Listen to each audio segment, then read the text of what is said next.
Olá, seja bem-vindo ao Legal e Atual, o programa da TV Assembleia que mergulha no universo jurídico e nos temas do nosso dia a dia. Aqui abordamos questões de direito com profundidade, mas de um jeito acessível, pensando em toda a sociedade. Além de temas variados da atualidade, sempre trazendo entrevistas com especialistas e personalidades. No estúdio, a entrevista de hoje é com o engenheiro de Segurança, Saúde e Meio Ambiente, Jadilson Luiz. O Legal e Atual está no ar.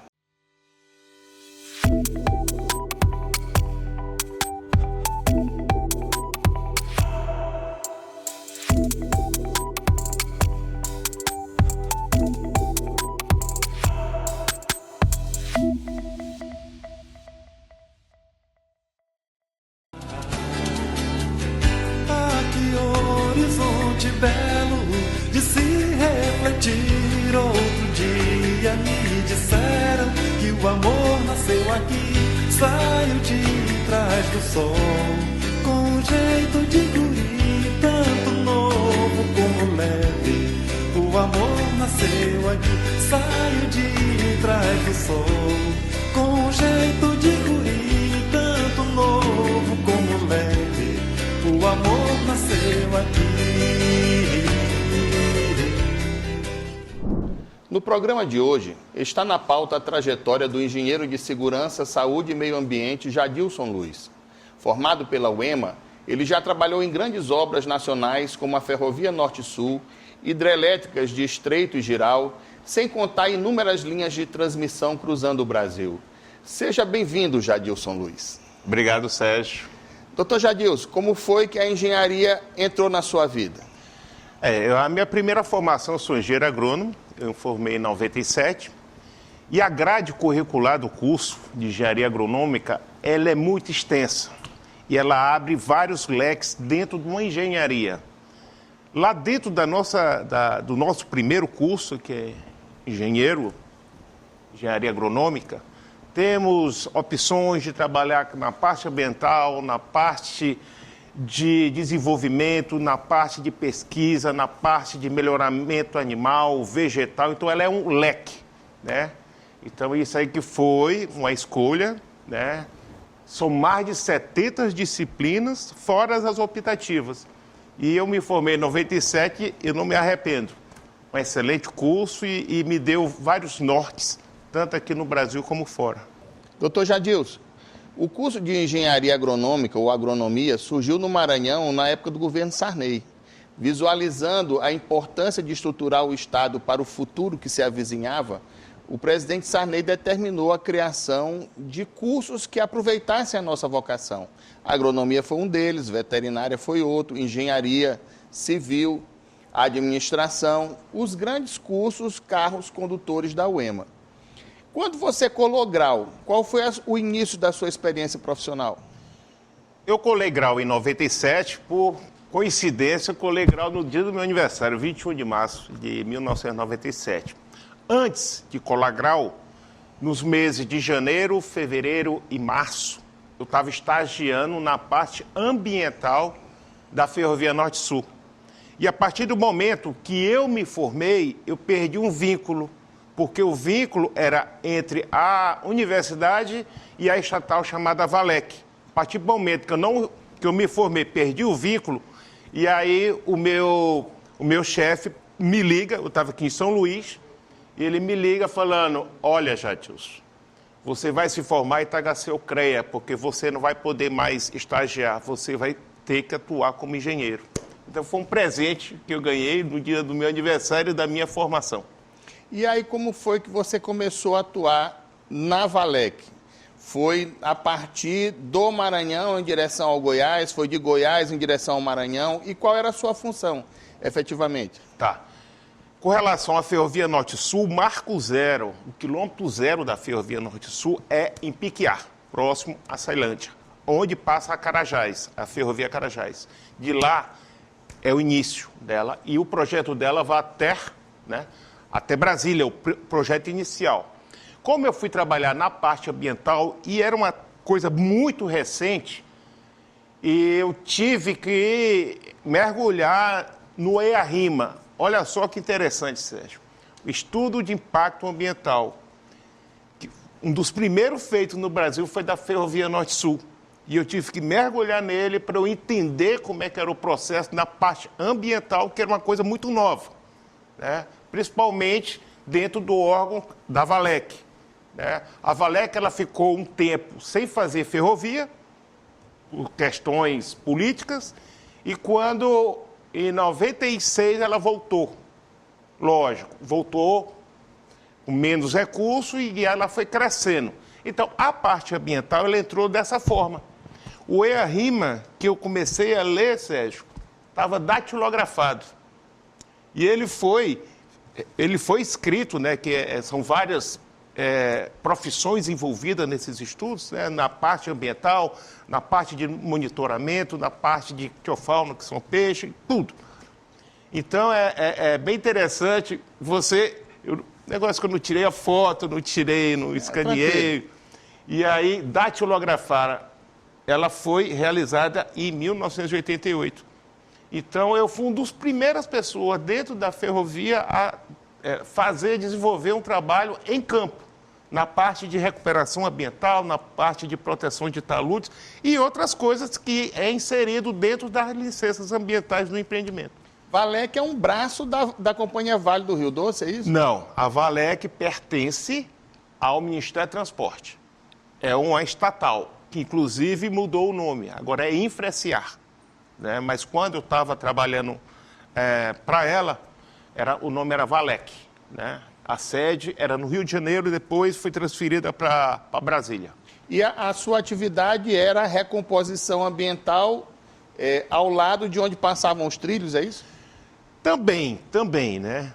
Porque a gente tinha várias licenças ambientais. Tinha a ASV, que é a autorização de supressão da vegetação, emitida pelo IBAMA. É bom deixar claro que o empreendimento ferroviário, como ele pega 2 estados ou mais, ele tem que ser federal. Então, ele é via IBAMA, certo? Então, o licenciamento da Ferrovia Norte-Sul, ela foi emitida pelo IBAMA. Tanto a licença para você poder fazer a supressão, a licença para você poder começar a construir, que é a licença de instalação. E dentro dessas licenças, tem as condicionantes, que é o beabá que a gente tem que fazer para diminuir o mínimo possível o impacto ambiental da obra. E dentro deles está justamente essa proteção de taludes, esse viveiro de mudas que a gente teve que fazer, teve que plantar mudas nativas, muda do cerrado, e é um leque de informações dentro da parte ambiental, não é só recuperar. Quantos quilômetros você fez? Sérgio, 250, né? De onde eu comecei. Eu passei 10 anos na ferrovia. Eu comecei no Maranhão e acabei no Tocantins, né? Conheci uma parte do Goiás também, né? Em seguida, você deixa a Valec, deixa a Ferrovia Norte-Sul e encara um novo desafio, que foi a construção da hidrelétrica de Estreito. Como é que foi essa transição? Boa pergunta, Sérgio. Estreito, até então, eu estava trabalhando, eu morava em Estreito, porém eu já estava no Tocantins pela Ferrovia Norte-Sul. Eu já estava há 10 anos, né? Então, quando começou o empreendimento de Estreito, hidrelétrica de Estreito, foi uma coisa diferente, que eu fui convidado para trabalhar, para ser o gestor na parte ambiental da fiscalização. Lá é um empreendimento muito grande, são empresas internacionais, você tem os acionistas, a Vale do Rio Doce, você tem a Engie, empresa francesa, você tem a Intersemente. É um consórcio feito com empresas e eles são muito rigorosos. E foi um pum para mim, porque eu saí de uma obra pública para uma obra privada, onde eu trabalhei numa empresa belga chamada Tractibel, que ela fazia a engenharia do proprietário, tudo na parte ambiental e toda a engenharia da obra em si, na parte de fiscalização. E eu atuei nessa obra tanto na parte de meio ambiente, como também na parte de engenharia e segurança do trabalho. Foi nessa obra que você foi premiado internacionalmente? Sim. Eu comecei como gestor de meio ambiente, E aí me ofereceram para assumir a parte de engenharia de segurança. E a gente não estava com os indicadores bons, tanto na parte ambiental e principalmente na parte com a segurança. Só que a gente tinha um anexo contratual muito forte. Ó, você vê a Vale, como é que é, você vê a Engie, você vê a Alcoa, que eu esqueci de falar aqui, a Alcoa americana. Então ela amarra no contrato lá, quem estava fazendo a obra era a empresa OAS. E o contrato era muito forte. E multas contratuais. E o que é que eu fiz? Eu peguei o anexo contratual, tanto na parte de meio ambiente como da segurança, e comecei a fazer auditorias. E eu apresentei para a sede da empresa, que é em Bruxelas, e aí eles me premiaram com um troféu, né, que a gente conseguiu performar os indicadores, tanto na parte de saúde, segurança e meio ambiente da obra. Quanto tempo você ficou na hidrelétrica de Estreito? Estreito eu fiquei 5 anos. A hidrelétrica ela é de fase. Você tem a fase 0, que é a construção de canteiros. Tem a fase 1, que é a parte civil, e tem a fase 2, que é a parte de montagem eletromecânica, onde você vai montar as turbinas. Eu fiquei durante 5 anos. E lá chegou um pique de 12 mil pessoas. Eu fiquei durante 5 anos na obra, quando eu fui transferido para uma hidrelétrica em geral em Rondônia. Estreito tinha 12 mil. Rondônia tinha 24 mil pessoas trabalhando entre a parte civil e eletromecânica. E eu coordenei lá, eu estava gerenciando a parte de saúde e segurança do meio ambiente, que nem Estreito. Só com equipe bem maior, até porque o efetivo da obra não era 12 mil, era 24 mil. Muita relação com indígenas nessa época ou não tinha? Vocês ficavam a par dessas relações? Olha, não tinha, até porque aqui no Brasil é proibido você, dentro de um reservatório, de uma hidrelétrica, atingir áreas indígenas, né? E Estreito não tem. Estreito é um lago muito grande, são 12 cidades que foi afetada com um lago de Estreito, até Carolina, certo? Mas todas as cidades tiveram as compensações ambientais. Então, quando a obra se instala, toda essa retaguarda relacionada ao meio ambiente já está resolvida, porque eu lembro que teve negociação com tribos indígenas para a construção de Jirau. Então, quando vocês finalmente chegaram para montar o canteiro de obras, já estava essa parte resolvida, né? Sim, já estava resolvida e é feita audiências públicas também, né? Mas assim, tanto o Estreito como o Jirau não tem reservas indígenas. Não existe.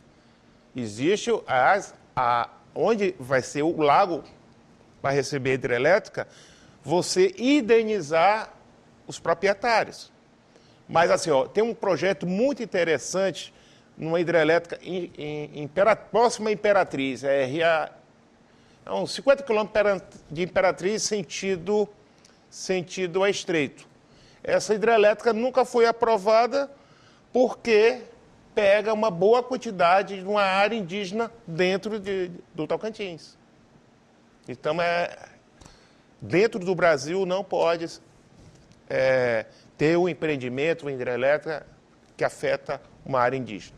Lá em Jirau, você ficou até o final da obra ou de lá você já seguiu para outro empreendimento? Jirau, fiquei 8 meses, né? 8 meses, aí eu fui convidado para voltar para o Maranhão, né? Eu fui convidado para trabalhar numa termoelétrica no interior do Maranhão, na empresa chamada MPX, que agora mudou o nome, é Eneva.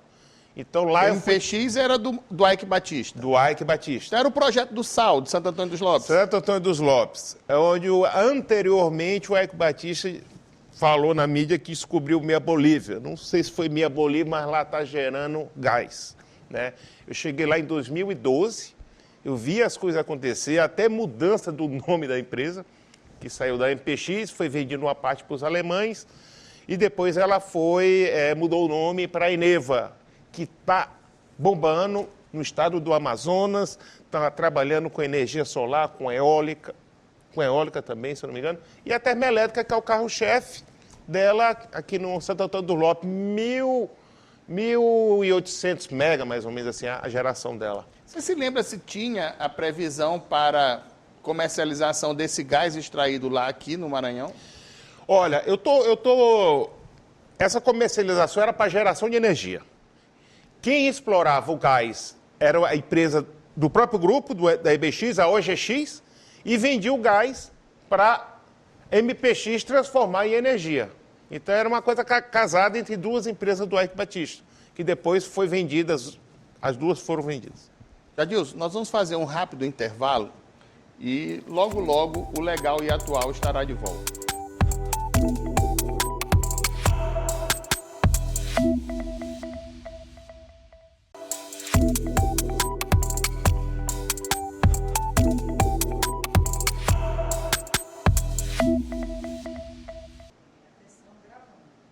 Estamos de volta com o programa Legal e Atual na TV Assembleia. O nosso convidado no estúdio é o engenheiro de segurança, saúde e meio ambiente, Jadilson Luiz. Jadilson, depois que você fez esse trabalho em Santo Antônio dos Lopes, na termoelétrica, do então Eike Batista, de lá você foi para onde? De lá eu fui para um parque eólico. Até então eu não conhecia o processo do parque eólico. Eu fui trabalhar na implantação do parque eólico no interior do Ceará e no litoral do Ceará. Parque eólico, Sérgio, ou é no litoral ou é na altitude, onde tem vento. Então, nesse primeiro projeto, fiquei muito animado, um projeto belíssimo, além de ficar perto de Jericoacoara. Tava bem demais. Qual era a cidade? Itarema. Itarema.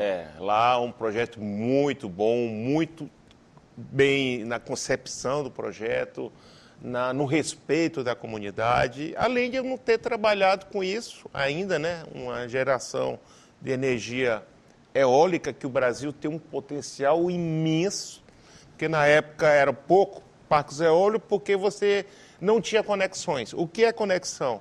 É você gerar e distribuir. E jogar na rede, né? Jogar na rede, que hoje é como se fosse uma teia. O que você está consumindo aqui pode estar sendo gerado lá no sul.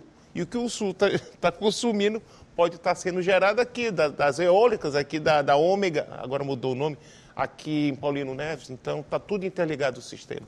Muito diferente em relação à Valec, em relação às hidrelétricas, o conceito do parque eólico, do projeto eólico, é muito diferente? É muito diferente. Ele agride menos o ambiente, né? Parque eólico, a vegetação, a supressão da vegetação é pouca, você tem que fazer a supressão, e onde for instalar o aerogerador, você concreta e depois você sobe montando. O aerogerador que você fala é aqueles cataventos. O aerogerador, né? Ele é formado de tramos, primeiro faz uma base, tem os tramos metálicos ou de concreto, aí você tem uma nacelle, aquela que parece um container ali, que está o motor, que vai fazer a geração de energia, e as blades, as pás, e o hub. E depois você interliga através de linhas de transmissões de média tensão por uma subestação, e da subestação você manda para um B de conexão para ele entrar no sistema do Brasil, né? Costumam dizer que os globais gostam muito da Chapada Diamantina, mas nem só de globais vivem a Chapada Diamantina. Do Ceará você foi para Jacobina, na Bahia? Sim, eu fui para um parque eólico próximo a Jacobina, mas a esse parque eólico ele ficava a 60 quilômetros da cidade de Jacobina, que a Jacobina eu levei minha família, até porque era uma cidade mais estruturada. E eu viajava, era 60 quilômetros, uma cidade chamada Orolândia, não tinha nada a ver com a Chapada, né? Mas era um parque eólico bem maior do que eu estava no Ceará. E fora esse parque eólico, viu, Sérgio, eu também trabalhei numa implantação de um parque eólico chamado Novo Horizonte, de uma empresa petroleira argentina chamada Pan American Energy, né, que é o primeiro empreendimento eólico aqui no Brasil. Eu trabalhei nesse empreendimento, né, pela Tractbel. Na parte eu fui montar a equipe de segurança. Segunda vez que você trabalha nessa empresa Tractbel, né? Sim, só que a minha missão dessa vez foi só formar a equipe na parte de segurança.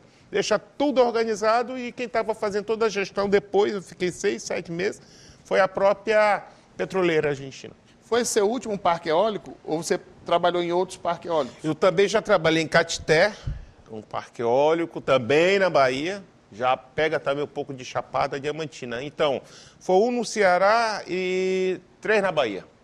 E linhas de transmissão? Eu gosto desse assunto, linha de transmissão, porque, para quem não sabe, o Maranhão tem uma grande participação na montagem das linhas de transmissão Brasil afora, né? Inclusive, a minha querida Santa Rita tem vários montadores, não é isso? Exatamente. Santa Rita é o celeiro dos montadores, né? É Santa Rita no Maranhão, Belmonte no Pernambuco e Piripiri. Piripiri no Piauí. No Piauí. São o carro-chefe, né? Tem que ser muito corajoso para subir numa torre daquela ali. Aquilo é alto demais. E muito perigoso. Então, eu trabalhei em vários.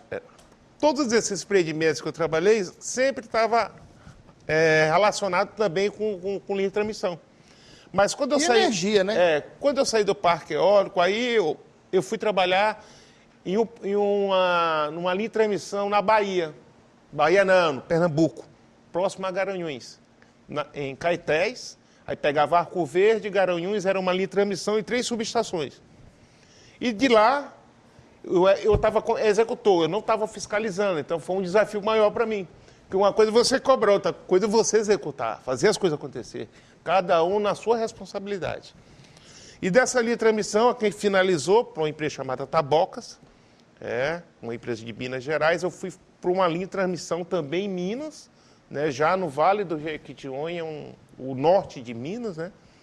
Trabalhei nesse empreendimento lá e também, em 3 anos atrás, eu estava em Santa Catarina.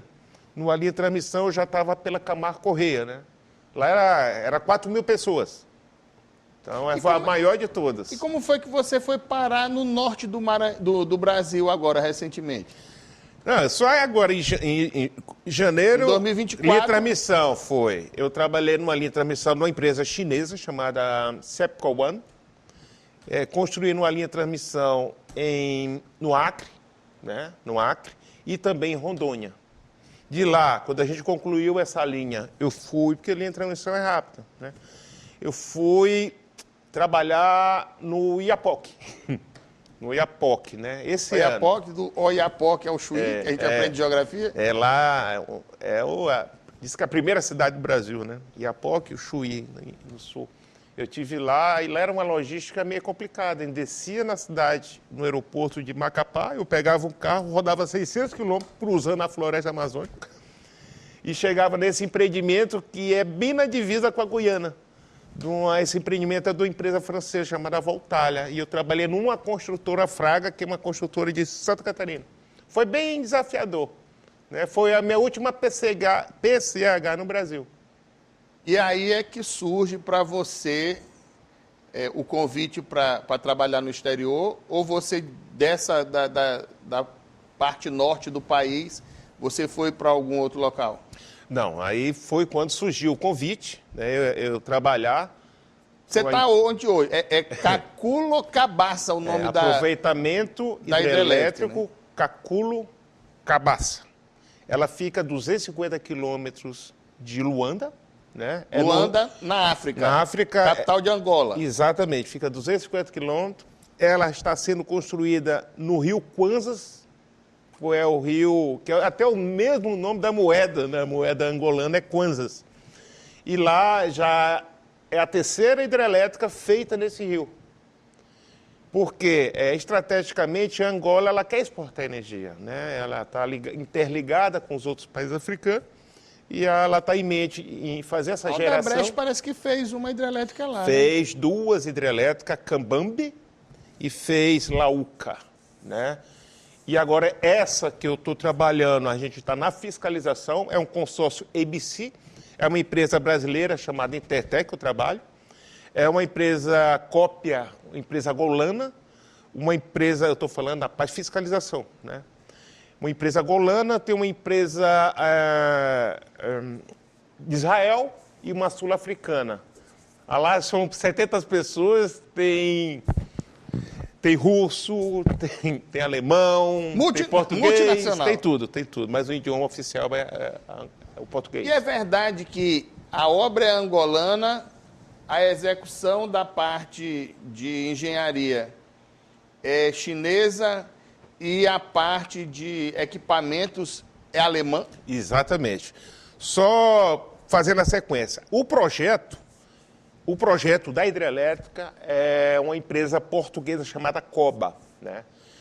Mas quem vai executar esse projeto é um financiamento do governo angolano. Ele é o dono da obra, ele nos contratou e contratou as empresas para fazer o projeto, mas é do governo. É um órgão chamado GAMEC. É um órgão do Ministério da Minas e Energia. Então, e ele contratou uma empresa chinesa para construir a obra. A empresa chamada CGGC. É uma empresa muito grande na China, que inclusive ela que construiu a maior hidrelétrica do mundo, que é Três Gargantas, na China. Dá 2 Belo Monte da vida, né? Isso é o né? mundo. E aí o que acontece? Como eu falei, tem a parte civil, que são a empresa chinesa que está fazendo, ela tem um corpo chinês, mas também tem muita gente nacional da Angola.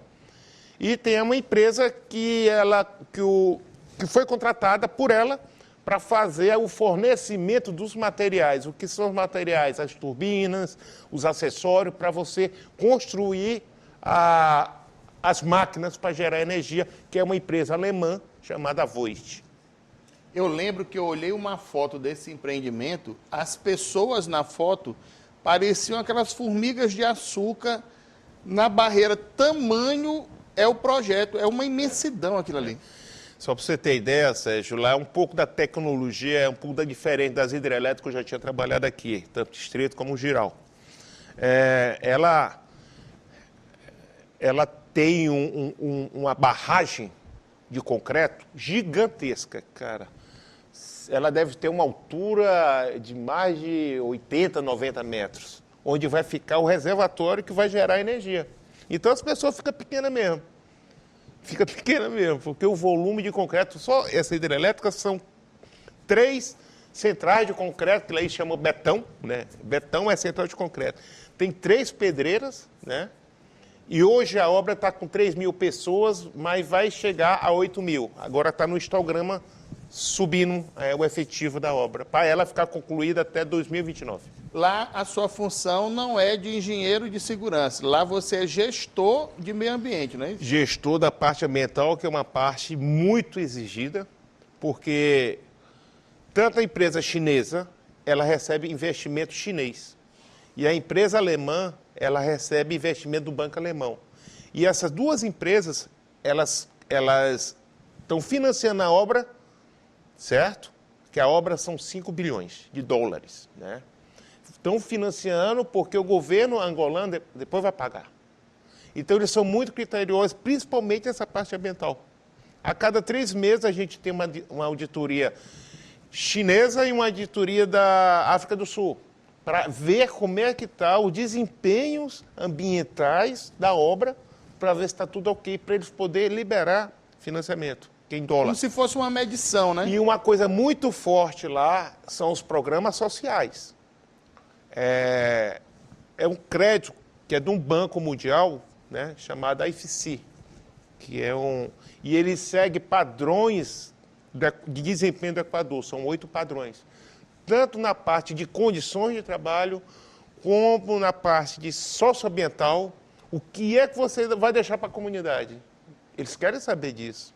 O que é que você vai, quais ações que você vai ter para essa comunidade ter a sustentabilidade? Ah, não vou pegar e dar um carro para um colégio. Lá é muito pobre.